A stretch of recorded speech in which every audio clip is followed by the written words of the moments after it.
Outro jogador aí que a gente até comentou no pós-jogo sobre a diferença do desempenho dele ofensivamente, ali quando o Náutico tinha bola, e defensivamente, foi Léo Couto.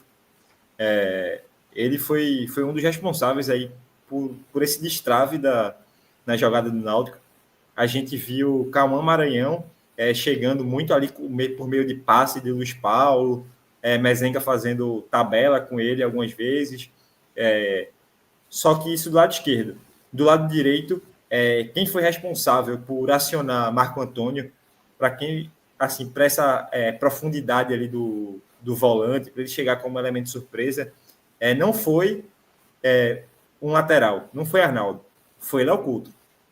Ele tinha a responsabilidade ali quase que total da saída do jogo do Náutico pela direita, e eu acho que fez isso de forma muito satisfatória, conseguiu achar bons passes, tem até o número dele em relação a passe, ele tentou 13 passes para o terço final do campo e acertou 10. É um aproveitamento muito bom no estilo de passe que é muito difícil e no estilo de passe que, assim, não são todos os zagueiros que fazem. E ele demonstrou uma boa qualidade.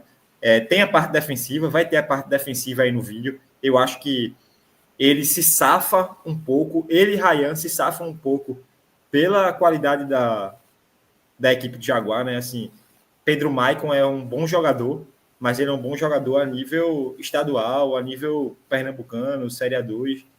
A gente vai ter jogadores com poder de definição. Estou falando isso de um cara que fez 2 gols no Náutico. Mas, assim, a gente vai ter jogadores, não só Pedro Maicon, no geral do ataque do time, com um poder de finalização muito maior, com um poder de tomada de decisão muito melhor do que os jogadores que a gente enfrentou pelo Jaguar. E aí, isso começa a me preocupar, porque eu vejo pontos ali que seriam chances claras para os adversários, e por falha, por, às vezes, uma dormida do jogador, deixando assim o Náutico ser atacado. O Jaguar teve muita chance de finalização, não teve grandes chances de gol. Um gol foi falha individual ali. Individual não, foi falha coletiva na bola aérea, e o outro foi uma entregada. Mas assim, o Jaguar poderia ter tido chances melhores se tivessem um poder um pouco melhor no ataque. E aí a gente vai destacar essa diferenciação aí das duas fases, né? Da fase defensiva de Léo Couto e da ofensiva. E aí, obviamente, ele é zagueiro, né? Então a fase defensiva, para mim, pega mais. Isso aí já foi um passe dele aí para Arnaldo. E aí Marco Antônio sofreu uma falta ali também. Mais um lance que ele atrai um pouquinho o zagueiro e acha Patrick Alan muito bem. Patrick Alan erra o domínio, a bola até tranquila. Mais um passe ali dele para a lateral. E aí o jogador lateral faz o toque para Samuel e faz o Náutico jogar de frente a partir de agora num lugar mais avançado do campo. Mais outra achada para Sam. E aí ele tenta de novo, passe para frente, jogando ali quase como um volante muito avançado no campo. Quando tinha espaço, ele conduzia a bola também, sempre direcionando o passe para frente. Assim, acho que isso é um diferencial. Isso é um belo passe para Marco Antônio. Tem um desvio ali, mas ele achar Marco Antônio numa boa condição de jogada. Engraçado que é sempre Ryan passando a bola para ele, né? Sim, Ryan circula e ele tenta achar o volante atacando a profundidade. Conduzindo a bola, assim, se não tem ninguém perto dele, eu vou levar até o máximo que der para tentar fazer esse passe de uma maneira mais ofensiva, né? Assim, levando o Náutico cada vez mais à frente na partida. Outro bom passe para Marco Antônio, acho que tem um erro de tempo de bola ali. Mas aí começamos a parte defensiva. Esse lance aí, eu acho a falha dos dois jogadores. Ryan se perde. Léo Couto, ele dorme ali na cobertura do zagueiro. Douglas Borges consegue fazer a interceptação do passe, mas ali eu acho que o Náutico poderia ter tido problema. Uma vez ele saindo ali no meio de campo, ele comete a falta. Eu achei isso uma característica falha dele, ele deixando muito os jogadores nessa condição. Aí ele tá no meio de campo. Se der para voltar esse lance um pouquinho, Chapa. Só para... Porque esse aí ele não é o jogador mais óbvio, não. Ó, ele tá chegando. Ele vê o jogador passar, a bola vai passando por ele e ele tá meio que dormindo ali. E depois que ele se liga, eita porra, deu merda. Pode ver que ele tem uma mudança assim, muito brusca de ação corporal. Ele tá vindo a bola, daqui a pouco que ele começa a correr. Ele não se ligou muito antes que esse ataque viria. Eu achei ali uma boa chance do Jaguar. Se o jogador tivesse chutado um pouco antes, acho que ele conseguiria uma melhor oportunidade. Aí foi uma falta que ele fez.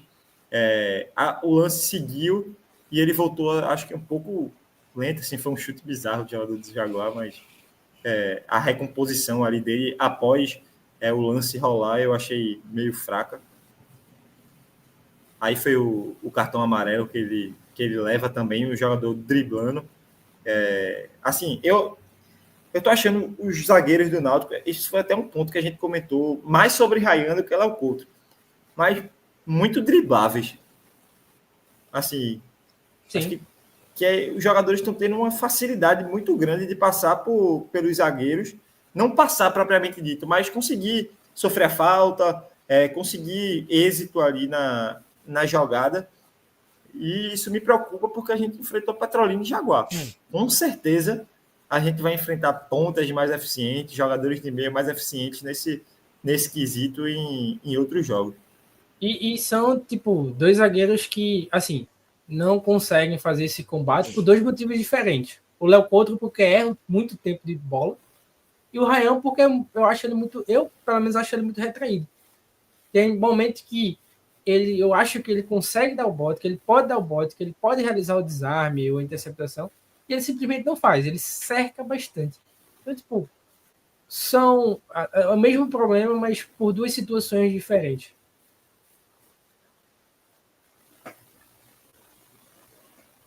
Tá mutado.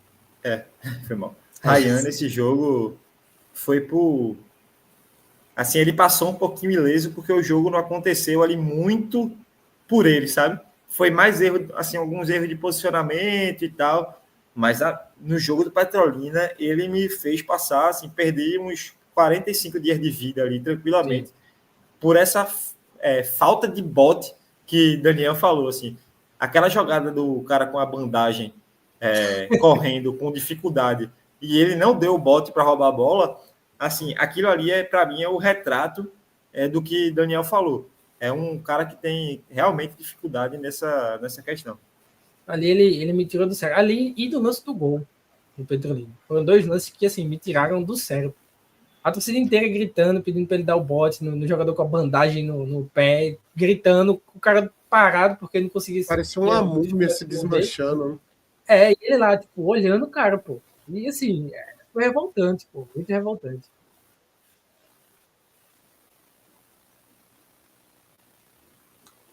Gente, essa questão da defesa é um calo grande. Depois que saiu a tabela da Copa do Nordeste, essa preocupação já virou uma angústia. Ela se transformou em uma angústia, essa questão. Ô, Renato, eu vou ter uma pergunta aqui. Vai ter Oi. João Guilherme perguntou se eu sabia se tem alguma movimentação do Náutico no mercado para goleiro e zagueiro. Zagueiro o Náutico não deixou de procurar, tá? Faz tempo aí que o Náutico está procurando, vendo mercado internacional, nacional, e não conseguiu ainda. Isso aí eu tenho certeza. Agora, goleiro eu não sei.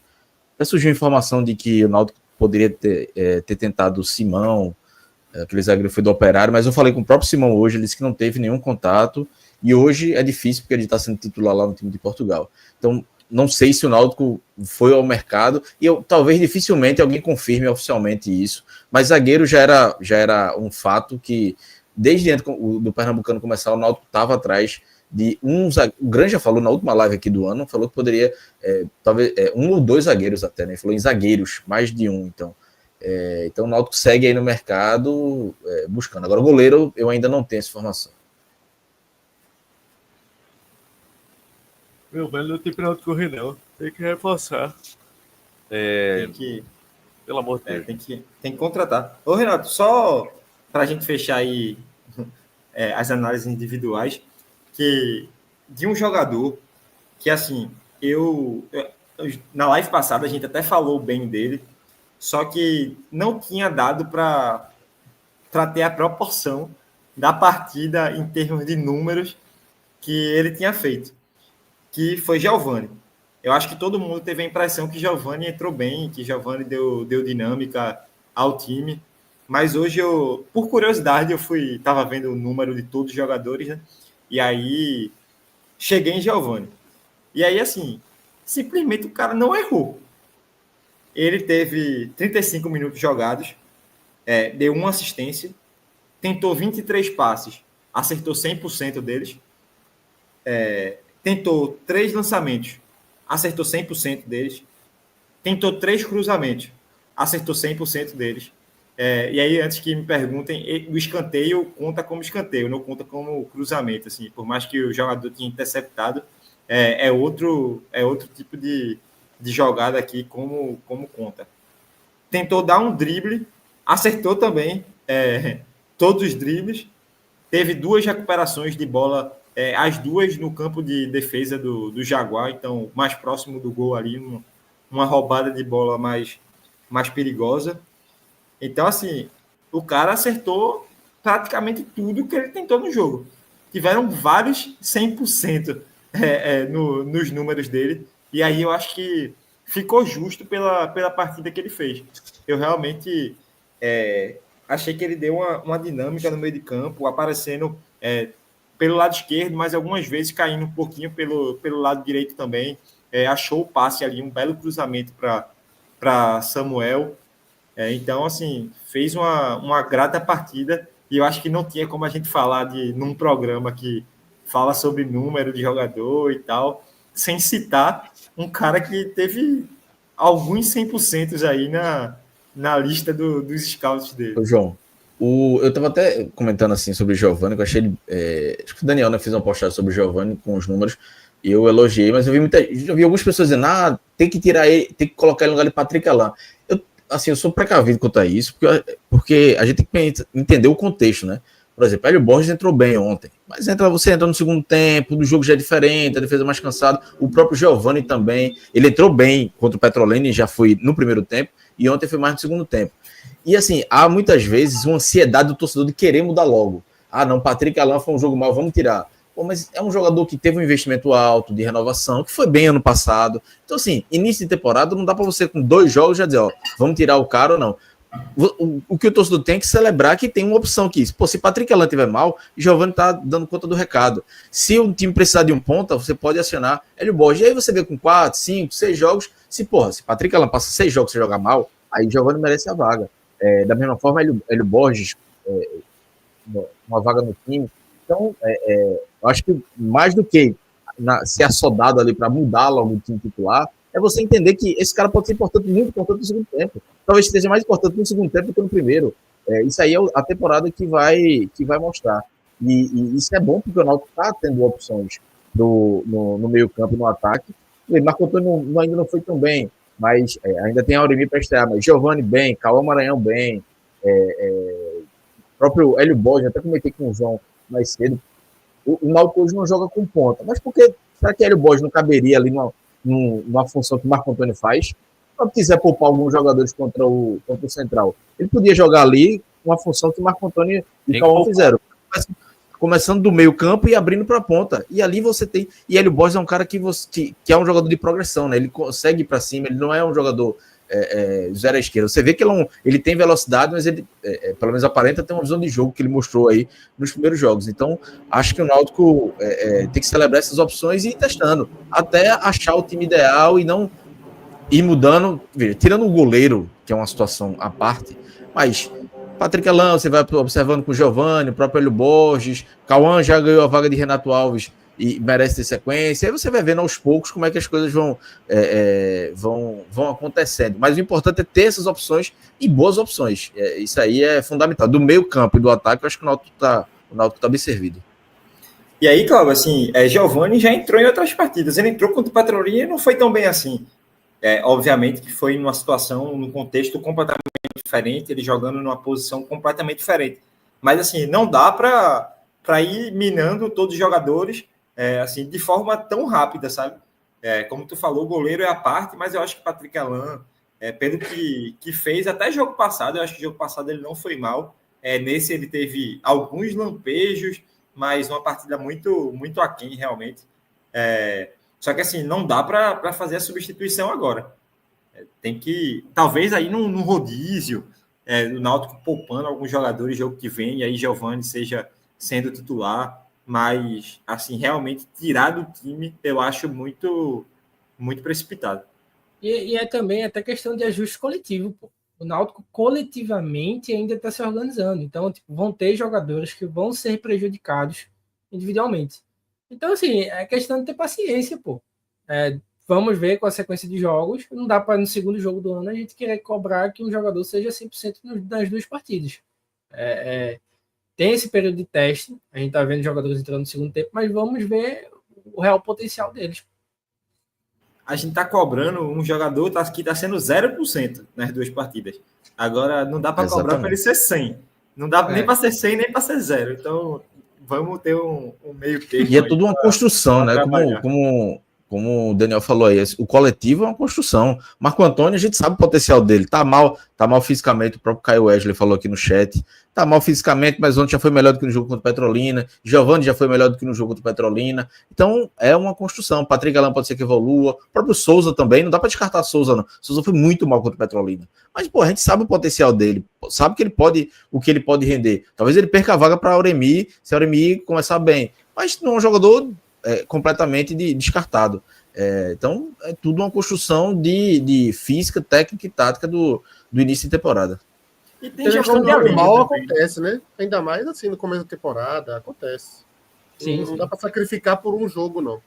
Ô, Cláudio, e tem gestão de elenco também, né? Assim, é difícil. Não dá para mudar o time, meio time de jogo para jogo, né? Na real, é fácil de entender, mas vamos lá, assim, Souza e Auremi são dois jogadores ali que, querendo ou não, a Auremi tem um peso parecido com o de Souza. Patrick Alan, ele renovou e ele ganhou um status que é muito maior do que o de Giovani.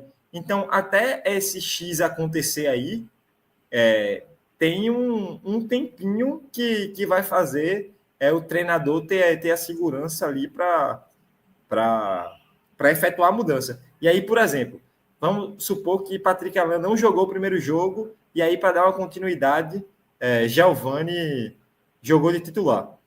E aí, Patrick Alan entrou muito bem, trocando os dois jogadores.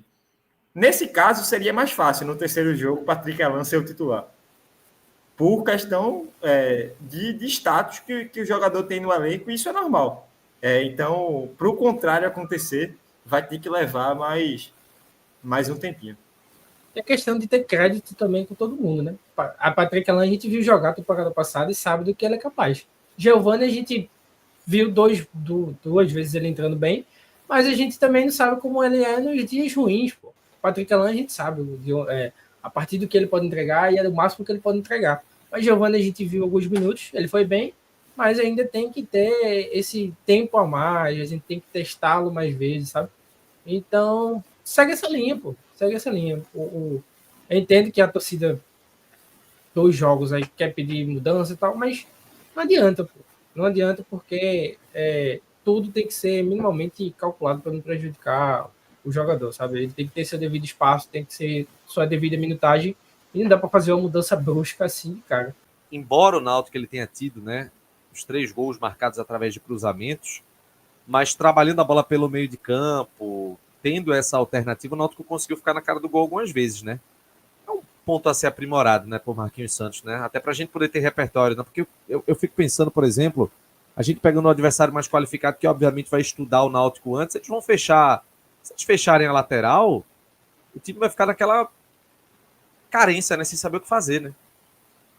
É a questão de ter variação de ataque. Variação ofensiva é extremamente importante. Contra o Petrolina, pecou bastante nisso. Acho que ficou nítido para todo mundo. Mas também é questão de gerar a oportunidade para realizar esse ataque. O Náutico, nesse jogo contra o Jaguar, ele fez isso. Ele fez a gente mostrou o vídeo do Mezenga, o Samuel também estava fazendo isso, de tipo, fazer essa movimentação para gerar um espaço para atacar pelo meio. Então, assim, contra o Petrolina, acho que foi muitos esses ataques pela lateral, exagero de cruzamento, por falta dessa movimentação. E é importante porque o Náutico vai enfrentar diversos cenários durante o ano. O Náutico vai enfrentar time que joga mais retraído e vai precisar espaçar o adversário. O Náutico vai jogar contra um time que, naturalmente, também joga pelas laterais. Então, assim, a questão de ter variação. É extremamente importante ter essa variação ofensiva que, pelo menos do primeiro jogo para o segundo, evoluiu bastante. E aí eu quero ver como é que vai prosseguir nos próximos jogos. Time reserva, domingo? Diante de uma maratona que a gente vai ter na outra semana? Eu tava até debatendo isso aqui antes da live, não foi no pré-live. E o João até complementou. Cara, se não fizer isso agora, vai ser muito difícil achar outra janela. Foi a mesma coisa do ano passado, né?